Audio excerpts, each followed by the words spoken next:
reception to thank everyone who's played a part in the campaign, which was set up to tackle the stigma surrounding mental health. Psychotherapist Mark Newey has marked the day talking to people outside of the Guildhall in Cambridge, teaching them to cut out stress, anxiety and depression from their lives. I'm going to be talking to Mark in a moment, but first, Chloe Keeley sent us this from St James's Palace.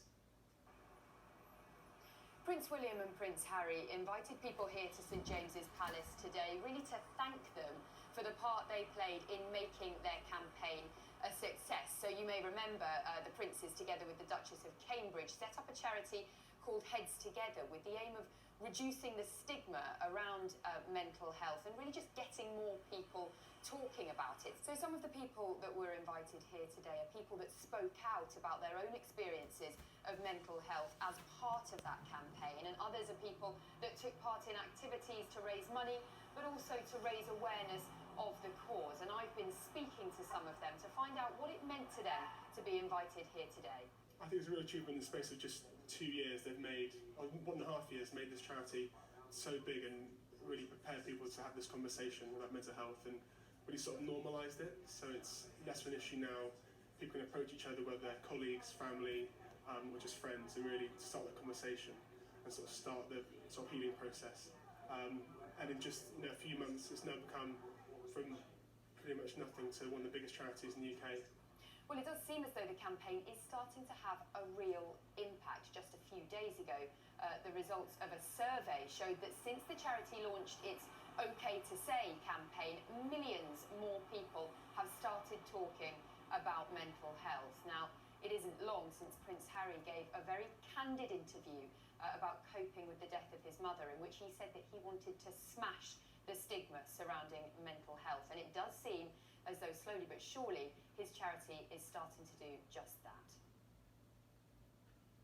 Well, Mark Newey was the psychotherapist we saw giving advice on the streets of Cambridge. Thank you very much indeed for coming in to speak to us. I just wonder, what were the main issues that people were coming to you wanting help for, and how were you able to help?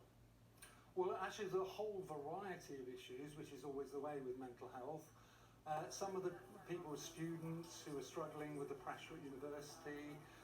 Some were stressed out mums trying to, keep a career going and be good at everything at home. There were stressed out executives, so a complete mixture of people. Mainly stress and anxiety and depression. Also some issues around pain, physical pain, and the stress and the worry and the anxiety of that. And generally speaking, my advice to people is basically twofold. The first really important thing is to maintain as good a level as possible of self-esteem, because what tends to happen with stress, anxiety and depression, we internalise everything and we start hiding because it's shameful. And one of the great things about Mental Health Awareness Day and the work that the Royal Princes have been doing is it's making the conversation of mental health issues a normal everyday activity, so that people don't have to hide. Yeah, you mentioned there was a second thing as well. The second thing is actually one of the things we misunderstand about stress, anxiety and depression is that they're a signal from our system that we're not living life in a way that makes us happy. And so simply managing the problem and medicating isn't enough. It's a signal to change something in our life. So what I always say to people is don't accept where you are. You can beat this. Yeah, brilliant advice there. The fact is, I suppose, people were willing to talk to you as little as 10 years ago, I imagine. I wonder if this would have been the case. No, I couldn't agree with you more. And the great thing is that they're also really open up and give some quite personal details. And this, bear in mind, was in a market square in Cambridge. This was quite a visible place. So yes, I think people are more prepared to talk. And you're obviously a qualified therapist. Are there things that we can all do to help friends or family having a tough time, or is that risky, would you say? Do you know, mainly people need the facility to talk and share.